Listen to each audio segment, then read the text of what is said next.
혼자 살기 때문에도 그렇고 어쩌면 연애를 못하고 있어서도 그렇고 저는 혼자 있는 시간이 참 많습니다. 사실 지금도 저는 혼자 있는데요. 이 책 지금 외롭다면 잘 되고 있는 것이다에서는 혼자 있는 외로움과 함께 혼자 있는 즐거움까지 다양한 내용을 담고 있습니다. 소설인데 정말 이렇게도 다양한 혼자 있음 그리고 외로움이 있다는 것을 이 책을 통해서 느낄 수 있었어요. 그리고 그런 외로움들을 읽으면서 나도 괜찮구나, 이런 외로움이 느껴져도 괜찮구나, 잘하고 있는 거구나 라고 생각할 수 있게 되었습니다.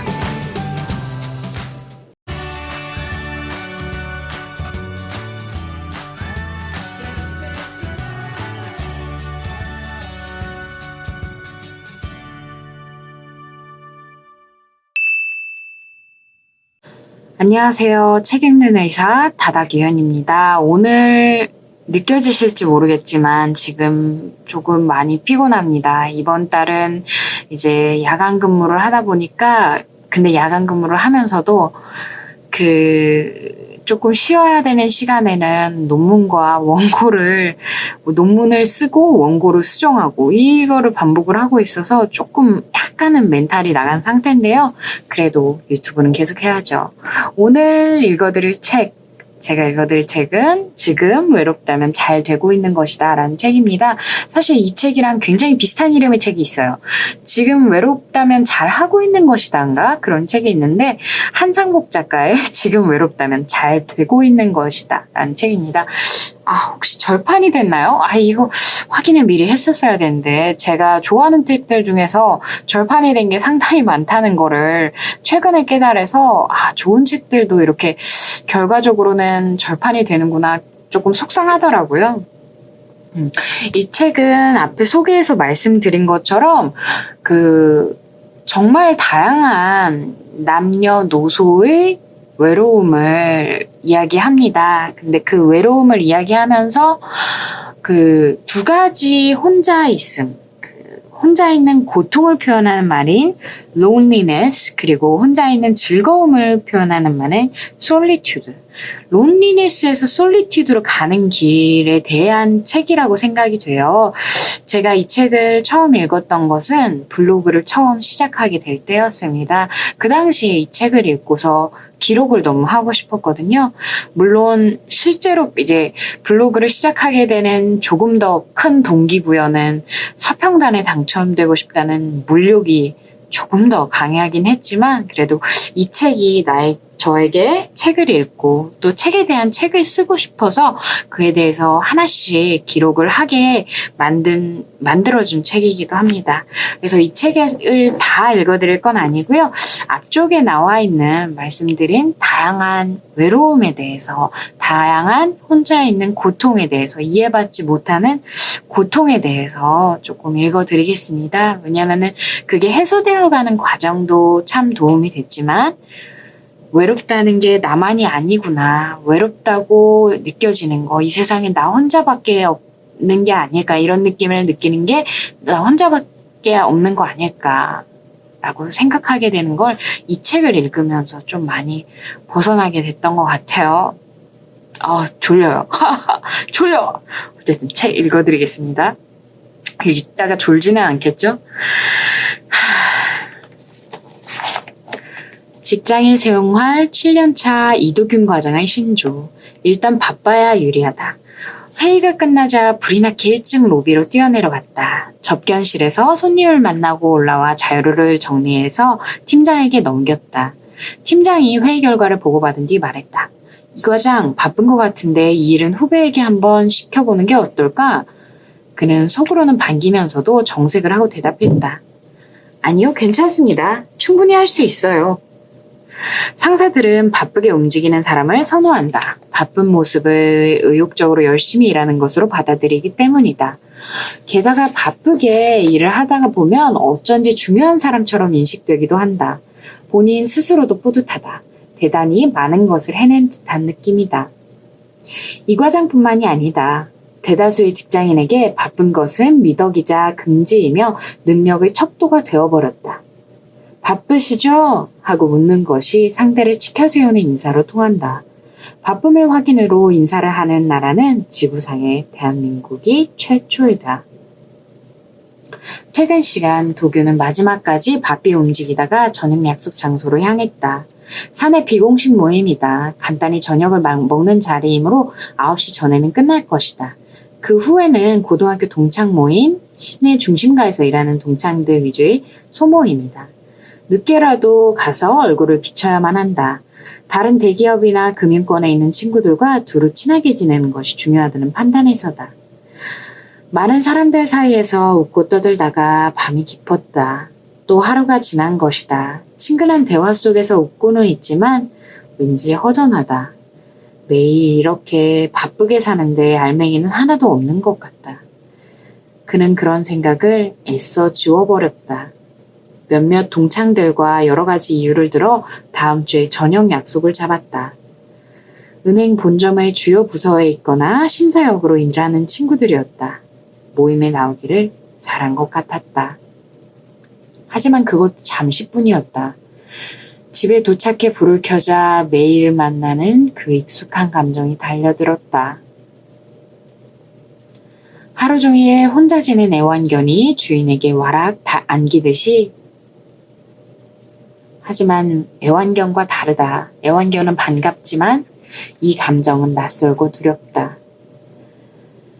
도규는 식탁 의자에 앉아 생각했다. 바쁘게 열심히 살고 있는데 왜 마음은 불안하고 답답하기만 한 걸까? 낯선 감정의 이름은 분명 외로움이었다. 도규는 이해할 수 없었다.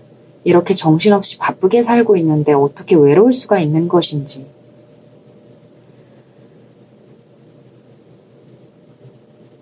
게다가 이상했다. 설리와 연락이 되지 않는다. 바쁜 시간에 자꾸 문자 메시지를 보내오는 통에 무시했더니 그 후로 잠잠해졌다. 사내 모임이 끝날 무렵 미안한 마음에 사과의 뜻을 담은 메시지를 보냈지만 답이 없었다. 전화를 걸어도 꺼진 상태라는 메시지만 들릴 뿐이었다. 전에도 바쁜 시간에 그녀의 연락을 무시했다가 다툰 적은 있었지만 오늘처럼 전화기까지 꺼놓은 것은 처음이었다. 그러나 그는 이내 다른 기억을 떠올렸다. 오늘인가 내일 저녁에 친구의 남자친구를 소개받는 모임이 있다고 했으니까 그들과 어울려 즐거운 시간을 보내고 있을 것이다. 그런 결론이 도균을 더욱 우울하게 했다. 이렇게 매일 정신없이 바쁘게 지내는데 그것을 이해해주지 않으며 핑계라고 몰아붙이기만 하는 여자친구.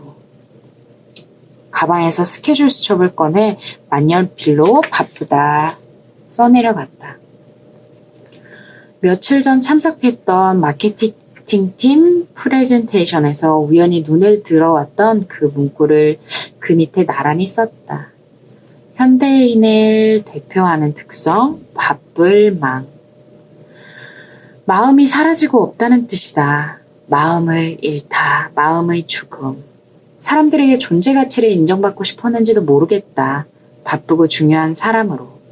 그렇지만 정신없이 바쁘게 돌아가는 쳇바퀴 속으로 한번 들어가자 빠져나올 수가 없었다. 흐름이 끊어지면 더 이상 나의 의미를 찾지 못할 것만 같았다.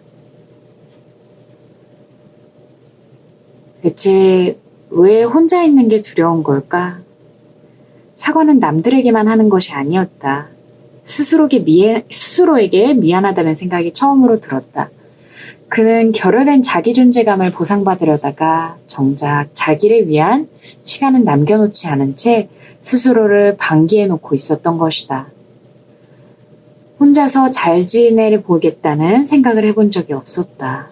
컴퓨터나 휴대폰 없이 뭔가를 해보려는 시도도 한 적 없었다. 늘 무리의 일부가 되려고 했으며 무리 속에서는 자기라는 존재를 잊으려고만 했다. 행여 무리로부터 소외될까봐 남들 눈치를 기민하게 살폈다. 도규는 한참 동안 생각에 잠겼다. 그리고 내일부터는 생활 패턴을 약간 바꿔보기로 했다. 약속을 잡기 전에 스스로를 바쁘게 몰아붙이기 전에 잠깐의 여유를 두어 스스로에게 먼저 물어보기로 했다. 더 이상 마음을 잃어버리지 않도록.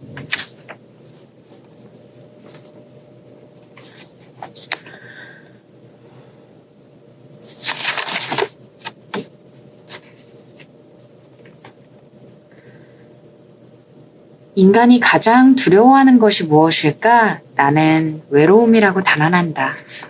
그래서 다들 무엇인가 일부가 되려고 그렇게 길을 쓰는 것이다. 집단 따돌림은 그런 두려움의 한가운데에서 발생하는 일종의 집단의식이다. 누군가를 희생양으로 삼아 비로소 안심하는 비겁한 자기 위로 같은 위안의 집합체 같은.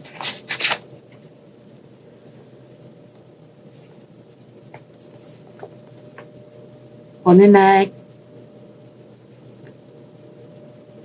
왕따의 리더격인 선배와 저녁 약속을 잡았고 너무 떨려서 스파게티를 제대로 입에 대지도 못했다.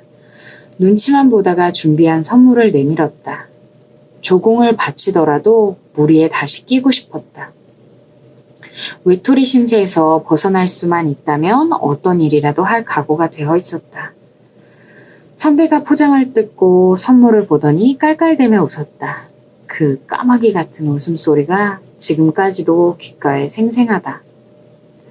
어머, 너 듣던 대로 이런 애였구나. 궁금하네. 상무님한테는 어떤 선물을 했던 거야?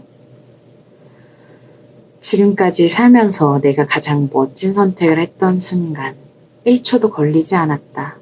생각의 이미지를 단언하게 실천으로 옮기기까지는. 스파게티가 가득 담긴 그릇을 그녀의 머리 위에 엎어버렸다.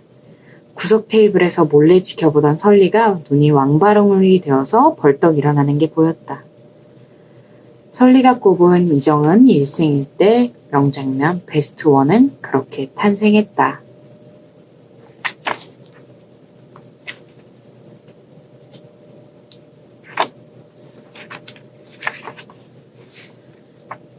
아내는 금방 스타 블로거가 되었다. 그 뒤로 인터넷에 점점 빠져들었고 자기보다 많은 사람을 모으는 블로거를 발견할 때마다 자괴감에 빠져 우울해하곤 했다. 한동안 침잠하던 아내가 내린 결론은 그들보다 더 대단한 것을 보여주는 거였다. 무리가 뒤따랐다. 인증샷을 위해 수많은 장소에 가야만 했고 나는 주말마다 전국을 떠도는 운전기사 신세가 되었다. 반항을 안 해본 것은 아니다. 하지만 좋은 추억을 남길 수 있다는 아내의 주장은 언제나 관철되었다. 인터넷 경쟁의 끝이란 애초부터 없었는지도 모른다. 다음은 외국 여행이었다. 아내는 집요했고 자신의 의지를 실현하기 위해서라면 수단과 방법을 가리지 않았다. 경쟁 블로거들과 벌이는 보여주기 경쟁에서 지느니 차라리 죽어버리겠다고 각오라도 한 것 같았다. 아내의 보여주기 경쟁이 자동차를 바꿔놓았고 인테리어 치장으로 이어졌다. 이어서 조리기구며 커피머신, 와인 냉장고를 비롯한 온갖 잡동사니가 집안에 들어찼다. 어떤 것은 인증샷을 거친 뒤 곧바로 무용지물이 되었다.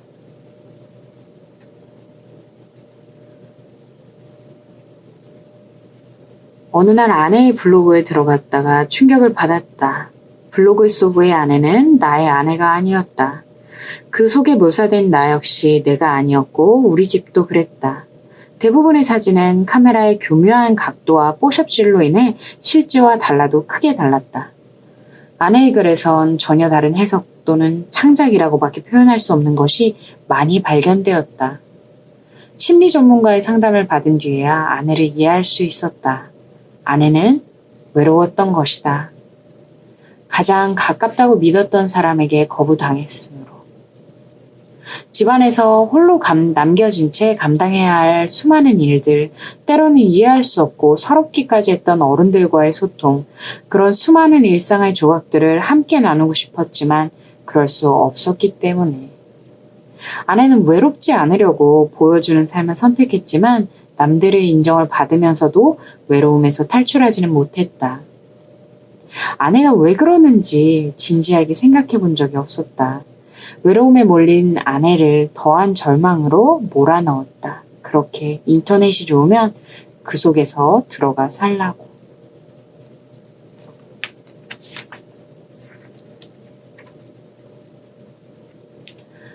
아내는 블로그 노예에서 벗어난 뒤에야 자신의 가치를 다시 인식했다.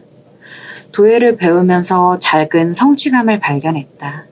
남들을 이겨서 얻는 성취가 아닌 자기가 노력해서 얻어낸 만족. 연습과 생각을 통해 발전을 이뤄낼 때에야 비로소 만족감과 자신감이 붙는다는 것을 깨달았다.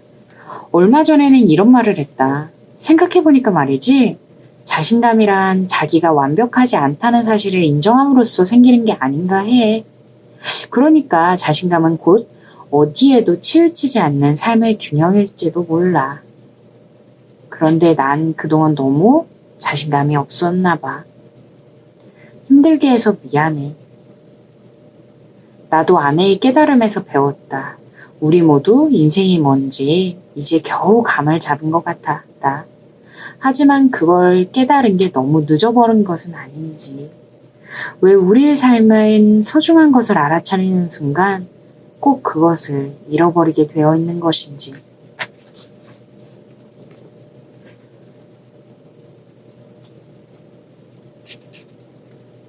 사회적인 출세와 등산에는 공통점이 있다.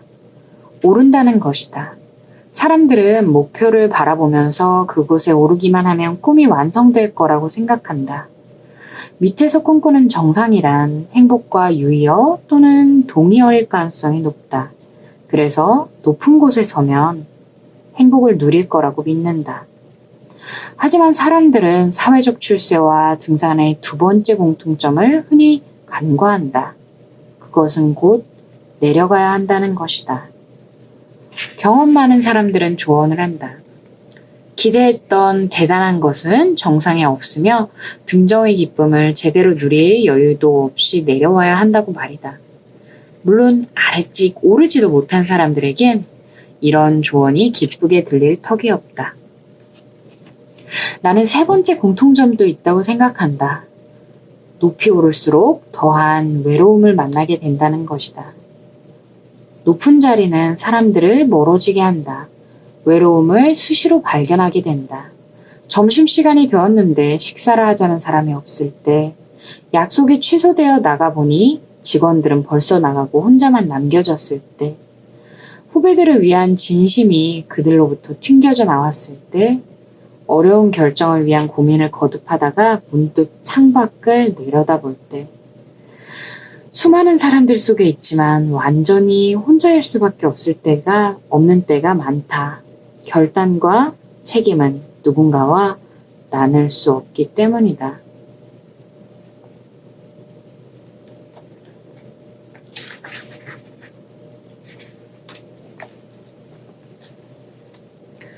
그는 자신이 수사자와 닮은 것이 아닌가 하는 생각이 들었다. 사냥해서 가족을 먹이고 안전하게 지켜주지만 가족에게 제대로 이해받지 못하는 존재. 그러니까 가족과 함께 살아가는 이방인 같은 존재 말이다. 매일 아침 일찍 출근해 다른 수사자들과 혈투를 벌이고 만신창이가 되어 돌아온다. 아내는 밖에 나가 하루 종일 잘 놀고 들어온다고 생각할지도 모른다. 이따금 너도 당해봐라 라는 투로 뭔가를 잔뜩 준비해 놓는 것을 보면 확실히 그런 것 같다. 언제부턴가 집이 낯설고 편안하지 않은 공간으로 변해버렸다. 남편이자 아빠라는 사람은 집안에서 유일하게 자기 공간을 갖지 못한 이방인이 되었다. 아내에게는 안방이 있다. 함께 쓰는 방이라고? 천만에. 부부싸움을 해보면 그 방이 누구 것인지 확인할 수 있다. 방에 들어가 문을 쾅 하고 닫는 것은 언제나 여자 쪽이다. 남은 건 거실의 오래된 소파. 그러나 소파에 누워 TV를 보던 즐거움도 끝내 빼앗겨 버렸다. 아이 공부에 방해가 된다고 했다. 얼마 전에 하늘 직구 대결도 회사 앞 식당에서 봐야 했다. 어쩌다가 집에 일찍 하는 날에는 발코니 신세다. 발코니에 나가 휴대폰으로 보는 것이다. 중년 남자의 자리는 모든 면에서 위태롭다. 회사에서는 성공한 상사와 치고 올라오는 후배 틈에 끼어 샌드위치 신세다. 사나운 수사자들로부터 언제까지 자리를 지킬 수 있을지 불안하다. 사장이니 부장이니 승진을 해도 잘 나가는 친구들에 비하면 여전히 초라한 모습이다. 사람들 앞에서는 당당해 보이려고 애쓰지만 혼자 있을 때는 엄습해오는 열등감과 좌절감을 주체하기가 힘들다. 남들은 다 성공했는데 나만 실패한 인생을 사는 기분. 주택 대출금은 아무리 갚아도 끝이 없고 아이 교육비는 자고 나면 2배씩 오른다. 부모님도 이해해주지 않는다. 부모님과 아내 사이에서 샌드위치 신세가 된 지도 오래다. 요즘 심정으로는 양쪽이 다 원망스럽다. 힘들어 죽겠는데 제각각의 서운한 감정만 앞세운다. 그래서 나더러 어떡하라고. 가슴이 미어터질 것 같을 때도 있지만 그걸 표현할 수 없어서 외롭다.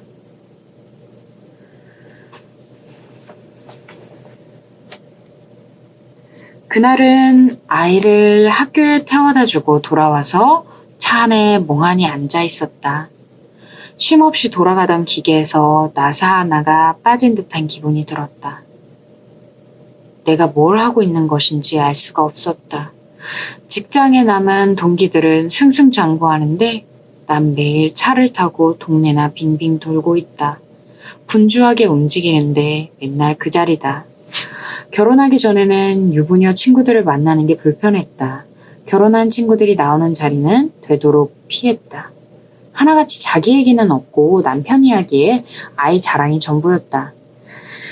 행복한 척하지만 속으로는 그게 아니니까 저렇게 과장하는 거야. 남편에게 의존하다 실망하면 아이로 목표를 바꿔 교육에 올인하는 한결같은 패턴이었다. 외로우니까 자기 존재감을 확인하고 싶어서 아이를 내세우는 것뿐이라고 생각했다. 나는 결혼해도 그런 아줌마는 되지 않겠다고 결심했다. 그런데 지금 나는 더 심한 아줌마로 살고 있다. 대체 내 인생은 어디로 간 것일까? 청소, 빨래, 동네 운전, 다른 엄마들과 정보 교환, 미팅, 장보기, 밥하기, 보람도 없는 일상의 반복. 겨우 이런 거나 하려고 그렇게 치열하게 살아온 건 아닌데.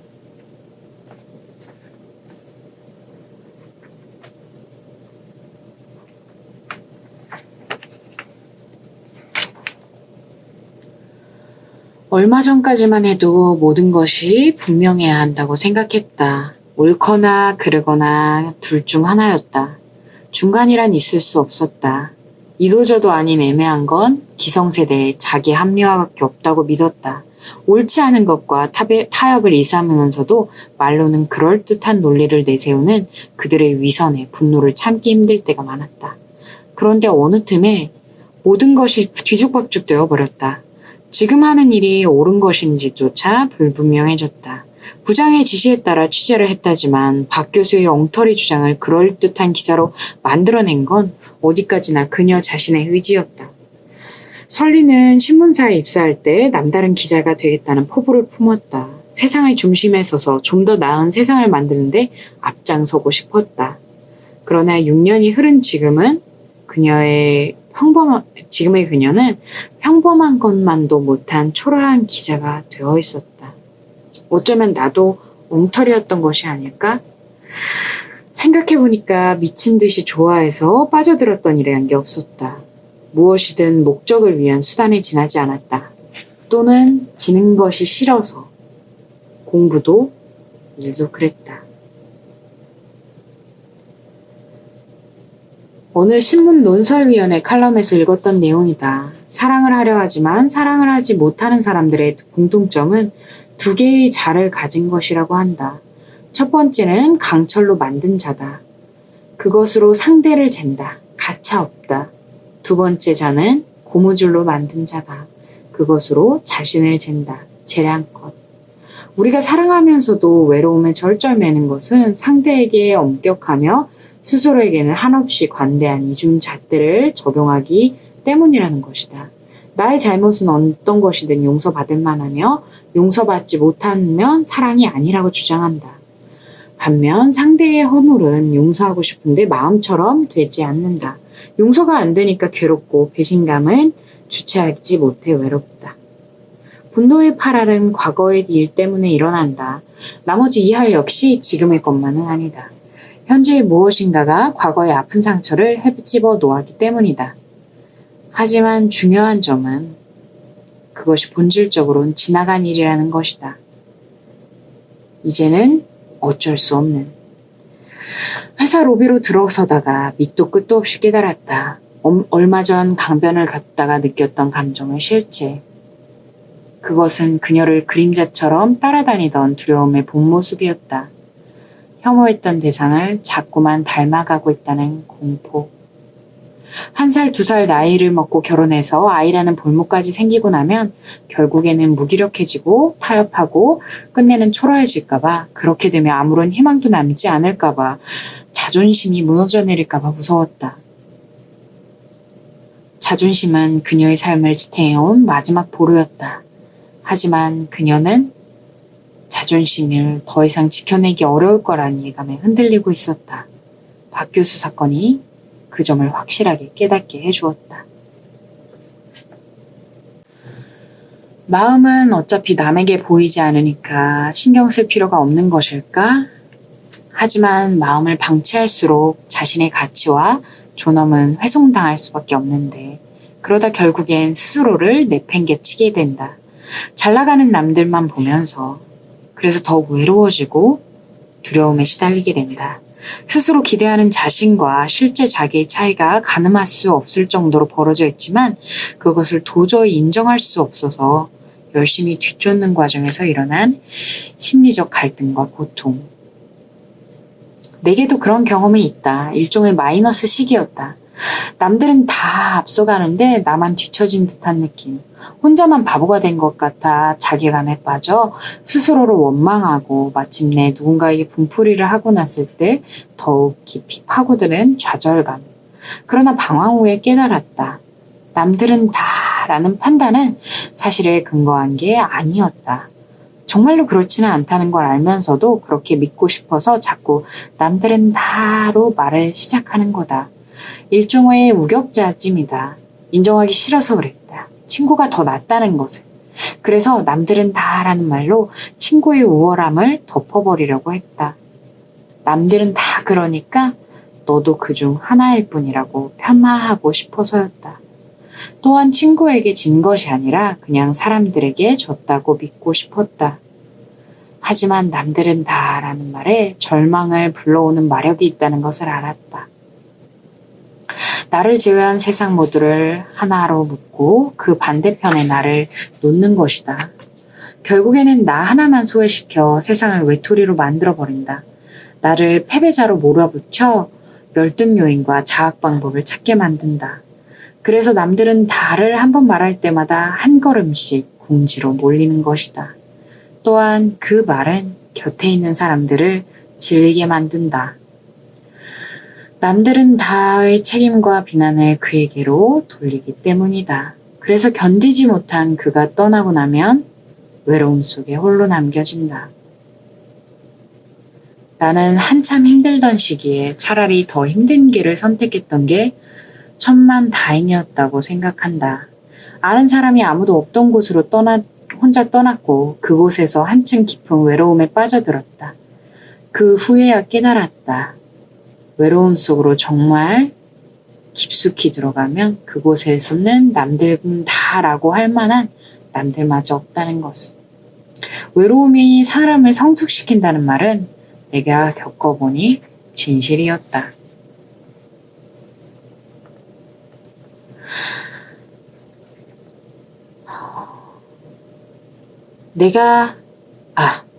운동은 따지고 보면 스스로에게 시달림을 주는 것이다. 우리는 운동을 통해 근육을 시달리게 한다.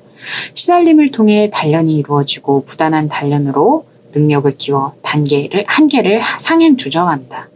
운동은 마음에도 시달림을 주어 각성케 한다. 내가 하는 마라톤이 특히 그랬다. 처음 출전했다가 급격한 체력 저하로 중도 포기했을 때는 창피해서 죽고만 싶었다. 출전자들은 물론 길거리의 관중도 나만 보는 것 같았다. 사람들의 시선이 내 마음에 시달림을 주었다. 그러나 이내 깨달았다. 남들은 나의 실패에 나만큼 관심이 없다는 것을. 그러니까 실패를 그렇게 무서워할 이유는 없었던 것이다. 패배자라는 낙인은 남들이 찍는 게 아니었다. 언제나 내 스스로 찍는 것이었다. 사실 좋은 글이 더 많아요. 근데 이미 너무 길어졌고 제가 너무 피곤하기 때문에 이 정도로 책 그만 읽어드리겠습니다. 이렇게 녹음했는데 설마 마이크가 안 듣고 있는 건 아니겠죠? 지금 일단 말씀드린 것처럼 또 여기 읽어드린 것처럼 제가 느껴본 외로움도 나와 있고 제가 느껴보지 못했던 외로움도 책에는 담겨 있었습니다. 제가 느낄까봐 두려워했던 외로움도 담겨 있었고요. 근데 이런 다양한 모습의 외로움, 그리고 그 외로움에서 느껴지는 절망감, 그리고 그런 감정을 겪으면서 점점 여유가 없어지고 사람들을 밀어내는 모습들, 그리고 소중한 사람들에게 상처를 주는 모습들, 이 책에 담겨 있는 걸 읽으면서 저 스스로는 위안이 많이 되었어요. 제가 지금까지 겪어왔던 감정들 뿐만 아니라 앞으로 겪을 외로움과 어려움도 인생의 한 부분으로 여기게 될 수 있었던 것 같아요. 이 책을 읽으면서 힘들어서 그런지 눈물이 날 것 같은데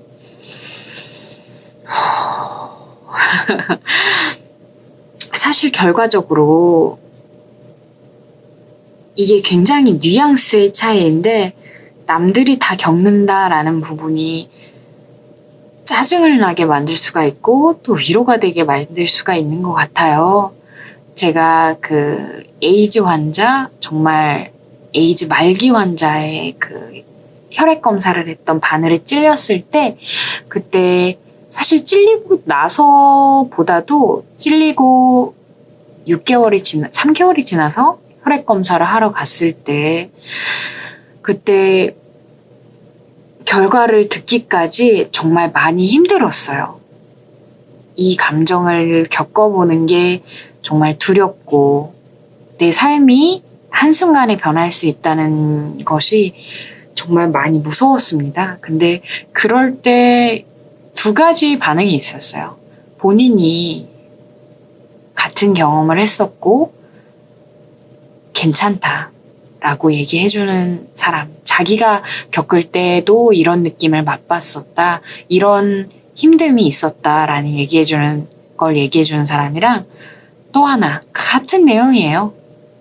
다 지나갈 거다라는 얘기를 해주는 건데 같은 내용인데 너만 겪는 거 아니다. 다들 많이 겪는 일이다. 게다가 그 얘기를 한 사람이 그 일을 겪어보지 않은 사람이었어요. 첫 번째의 경우에서는 굉장히 위로가 되고 또 도움이 됐지만 두 번째 이야기를 들으면서는 화가 나고 짜증이 났습니다. 그런 의미에서 소설이 조금 더 나을 수도 있는 것 같아요. 소설 같은 경우는 말씀드린 것처럼 남녀노소의 다양한 인생의 다양한 모습, 그리고 인생 시기별로 다양한 모습의 그런 삶과 함께하지 않아서 외로움과 사람들과 함께하면서 외로움과 소중한 사람이 없어서 외로움, 소중한 사람이 있어서 느끼는 외로움, 이런 게 다 담겨 있으면서도 그 내용들이 뭔가 제가 겪어왔던 것을 폄하하거나 가볍게 여기게 만드는 것이 아니라 나만 겪는 과정이 아니구나라는 위로를 주는 책이었습니다. 지금 정말 약간 식은땀이 날 것 같이 힘든데요. 이 정도로 마무리하겠습니다. 지금은 처음에 읽어드린 책 남자랑 비슷한 걸까요? 외롭다는 생각을 할 수 있을 정도로 정신도 없네요. 그냥 지금 쉬고 싶습니다. 쉬고 싶어요. 근데 사실 유튜브는 저에게 생기를 부여해주는, 저에게 그 에너지를 부여해주는 일이라서 이 책에 이제 파워블로거가 느끼는 외로움에서 시작된 파워블로거, 그 부부가 이제 서로 느끼는 감정들이 이제 또 나와 있는데요. 보시면 알겠지만 저는 매우 저를 그대로 드러내려고 좀 노력을 해서 약간 저라는 존재를 남겨두는 기록이 되어서 이걸 하지 않는 게 저에겐 더 힘든 것 같아요. 약간 더 외로워지고 이거 저도 어쩌면 외로워서 하는 걸 수도 있겠네요. 외롭다기보다 인정받고 싶어서 조금 방향성이 다르긴 한데 그렇습니다. 근데 요즘 하나 걱정되는 거는 제가 이렇게 생기지 않았는데 제 얼굴이 더 빵빵하거든요. 각도의 문제인데 좀 날씬하게 나오는 게 마음에 안 듭니다. 저는 영상이든 어쨌든 그런 그 매체 안에 있는 저랑 실제 제가 멀어지고 싶지가 않거든요. 그렇게 되면은 점점 더 그 매체 속의 나에게 치중을 하게 되는 면이 있다고 생각을 해서요. 왜 이렇게 나오지? 렌즈의 문제인가? 이거보다 조금 더 푸짐합니다. 어쨌든 오늘도 제가 읽어드린 책 한상복 작가의 지금 외롭다면 잘 되고 있는 것이다 라는 책 만나보셨고요. 좋은 책 만나서 오늘 하루도 행복하게 보내셨으면 좋겠습니다. 네, 지금까지 책 읽는 의사 김유연이었습니다.